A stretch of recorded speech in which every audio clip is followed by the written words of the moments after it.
السلام عليكم على كل المتابعين. إذا جيتوا يا جماعة للنجف وتدورون على مطعم يسوي كباب درجة أولى ولحم عراقي، تعالوا على مطعم السبعين يا جماعة اللي صاير بشارع جراج بغداد. مصطفى شنو؟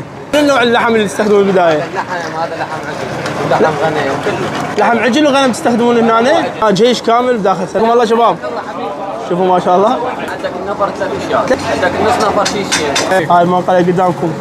هاي هنا شاش الكباب وهنا التجهيز مالته.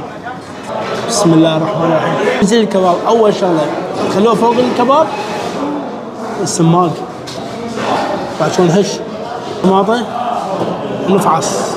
بسم الله. خلوه طيب. شوفوا يا جماعة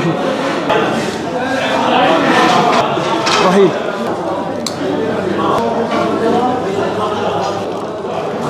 بسم الله.